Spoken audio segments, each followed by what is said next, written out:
why I was unable to scale was because the industry itself was very, very disorganized. And I wish I met you when I was failing. I see so many people pursuing data science, for example. We feel like, oh my God, AI is coming, jobs are going to be scarce, so let me go after the job that I know will not become redundant. So look to your early childhood before you were socialized and you knew what it was like to be a good girl or a competitive child. Hello from Bangalore, India. I'm your host, Pamela, and you're tuned into Transition Story. Join us as we listen to inspiring tales from our guests, glean valuable learnings, and take action to apply them to our daily lives. Please welcome our first guest. Sandhya, you look very pretty. I must say that. Right back at you, She Pamela. she has navigated an incredibly fascinating career path from being born into a family of doctors to pursuing law in her undergrad, then venturing into becoming a radio jockey. She continued to explore her passions, eventually diving into entrepreneurship. Along the way, she discovered her love for positively impacting people, leading her to pursue postgraduate studies in behavioral science. Today, she's an ICF certified PCC coach. Welcome, Sandhya. It's a true honor for me to kick off the show with such an inspiring woman and an exceptional human being. Welcome once again. Thank you so much. I was jumping out of my skin being your first guest, so the honor is all mine.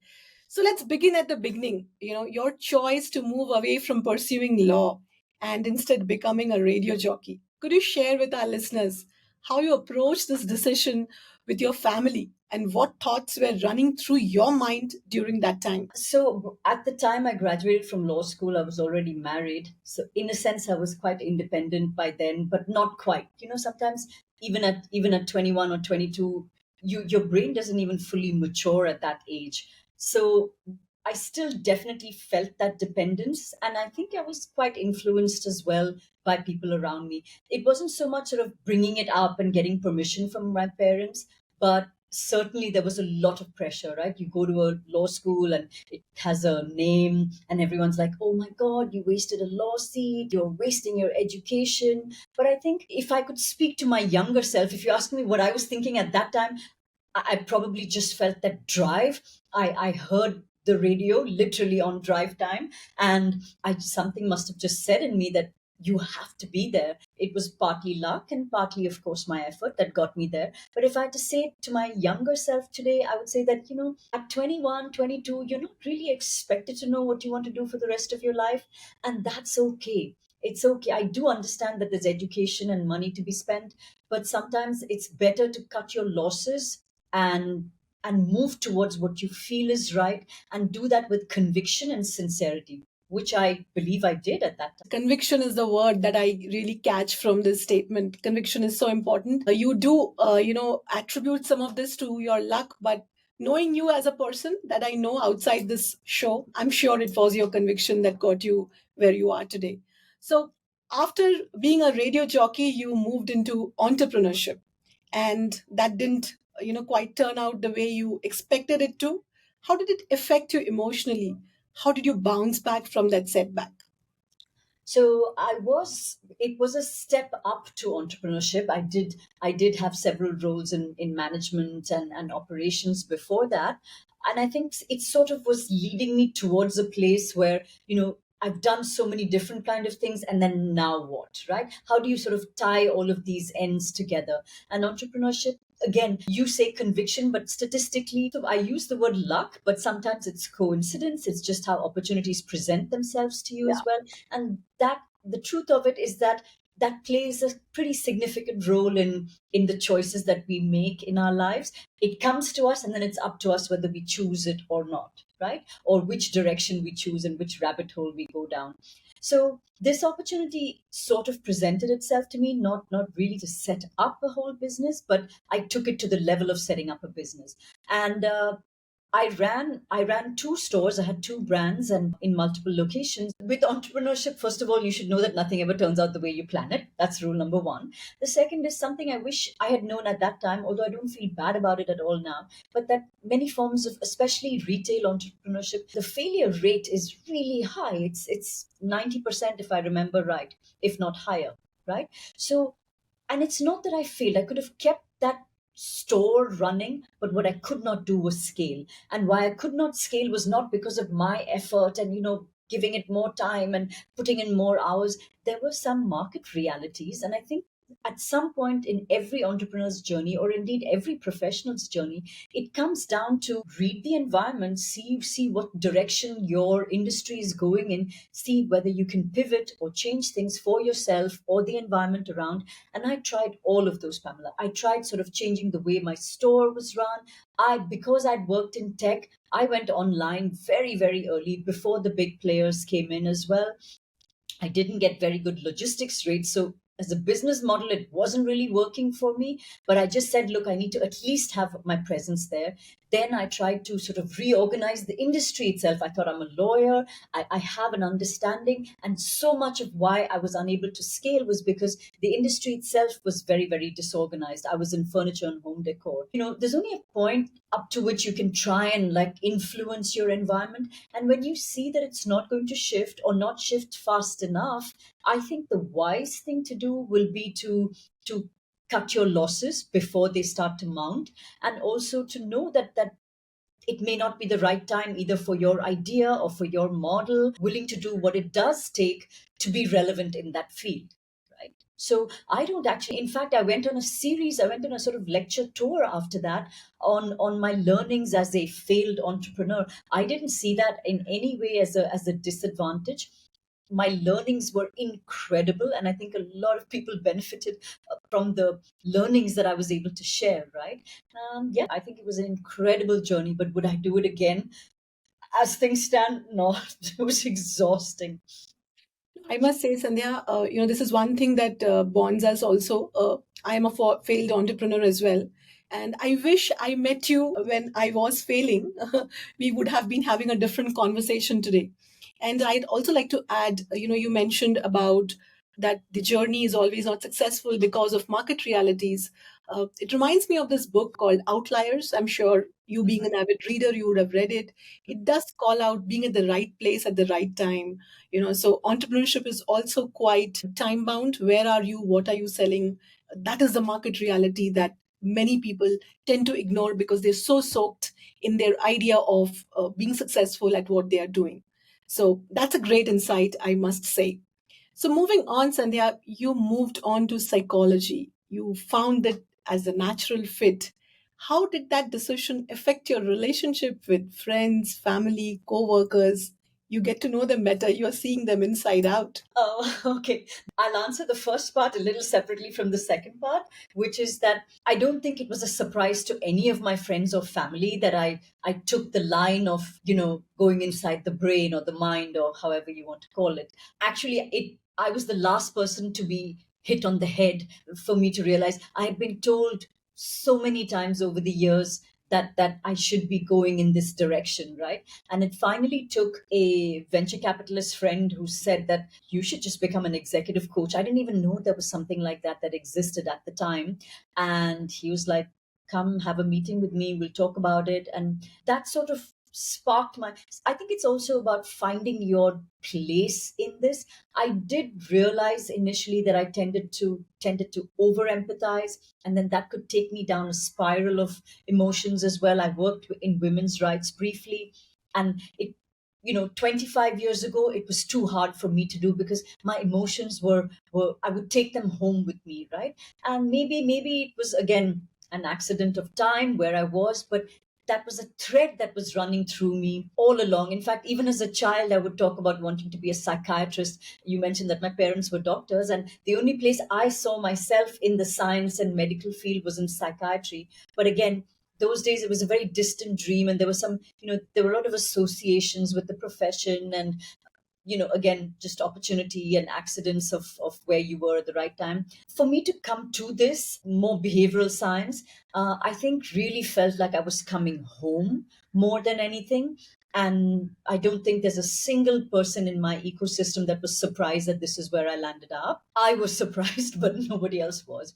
But in terms of how they respond to me, most of my friends actually don't assume that I'm reading their mind, because I really am not. I'm quite tired when I'm done with clients for the day. I'm no different to anybody else. I'm like, if you need me to switch on my coach hat, please let me know. Otherwise, I'm just a lay person. But I have been told very specifically by my kids, please don't use psychology terms with us. Don't use coaching language, and do not try to coach us. And my brother put it.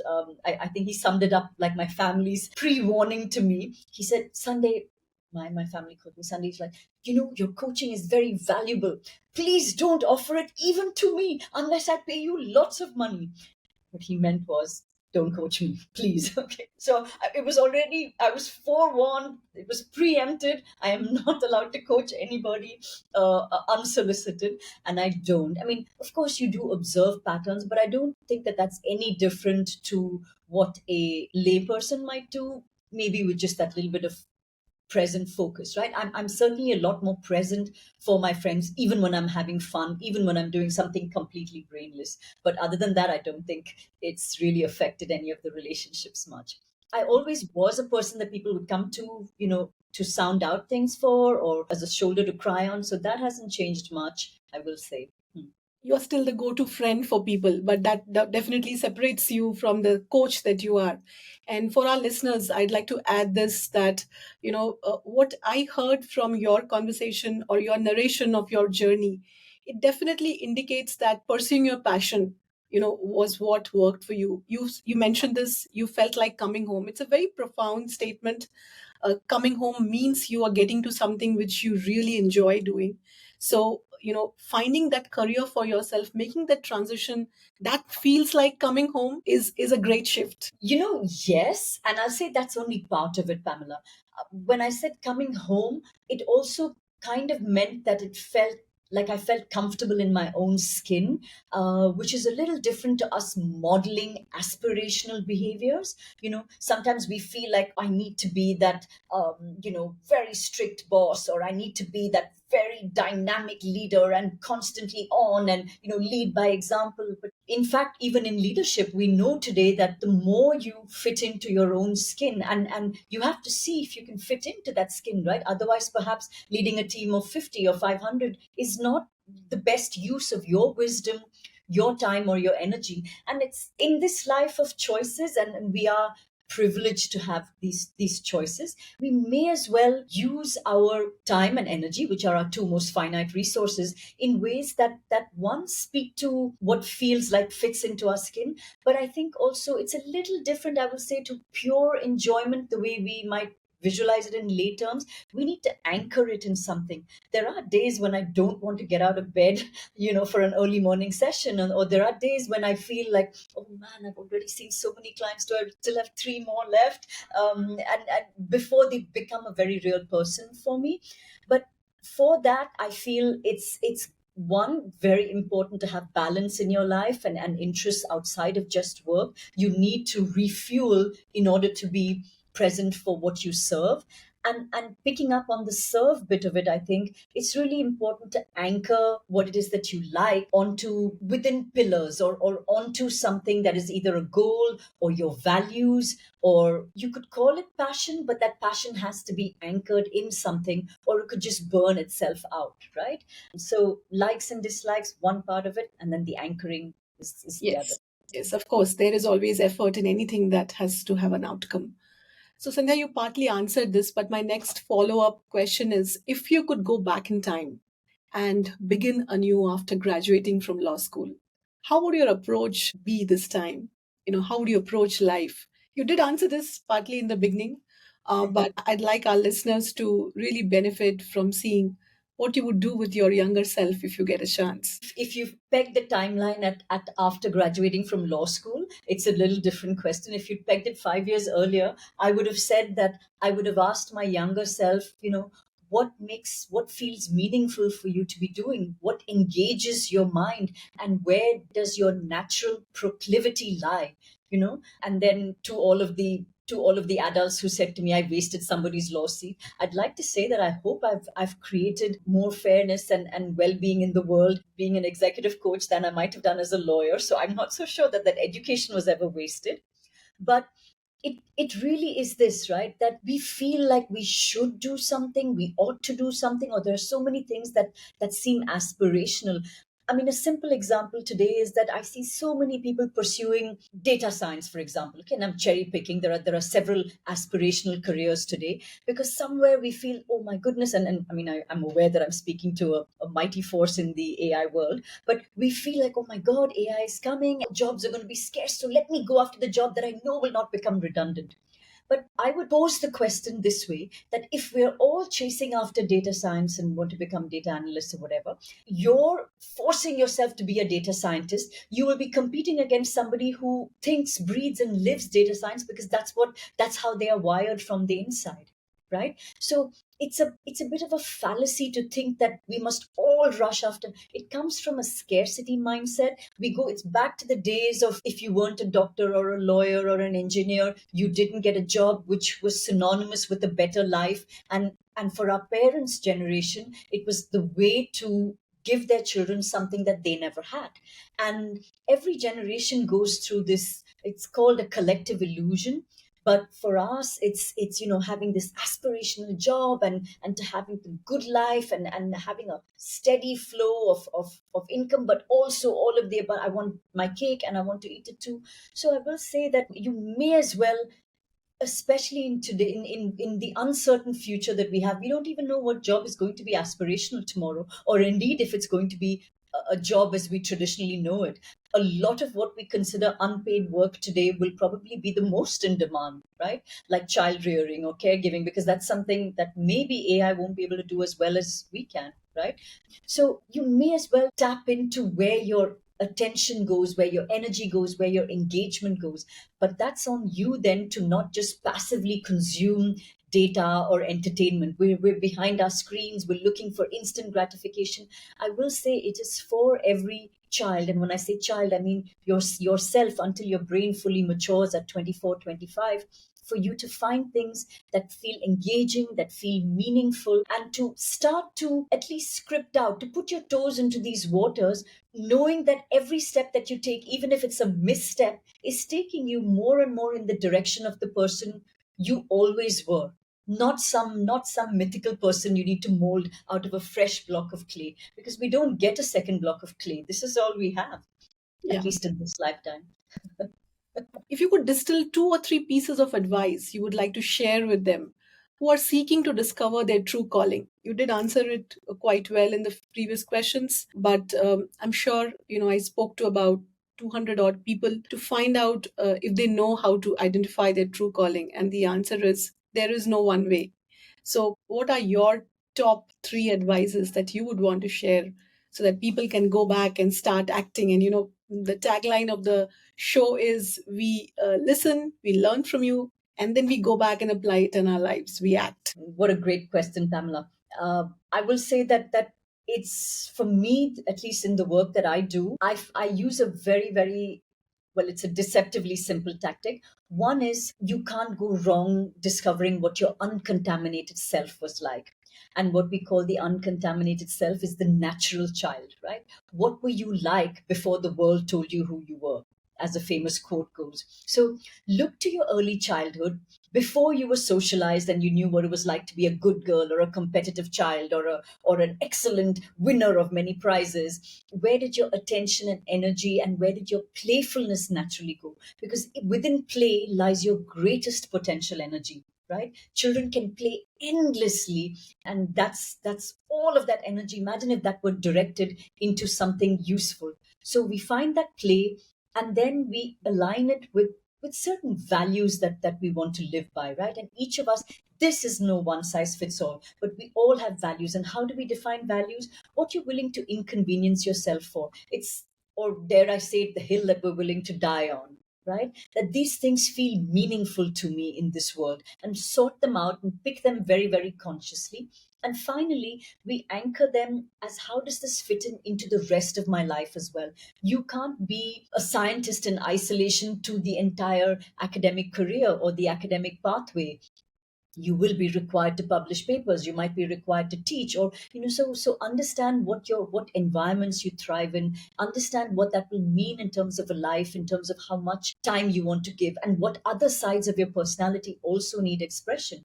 If you are that person that needs to get away to the mountains, once a year or twice a year or whatever it is, you may not be able to do it at the start of your career, but knowing that this is important to you, you will start to find time for it sooner rather than later. You'll be doing like your weekend trips, and not, maybe not the 1 month, but it has to come in the here and now. Not some, there is no mythical future that we're going to build our life. So our career is very much a part of our lives. So one, go to your child self.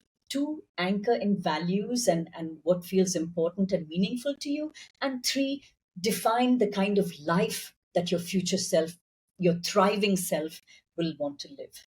Wow, that is so, so inspirational. Sandhya, I'm sure, one day people would love to see you standing in a podium and giving this kind of a, advice on a TED talk or a platform of that sort, because you can definitely make an impact on multiple lives. Sandhya, wish you all the best. I'm sure you are pursuing what you love to do, and you would do only better things from here on.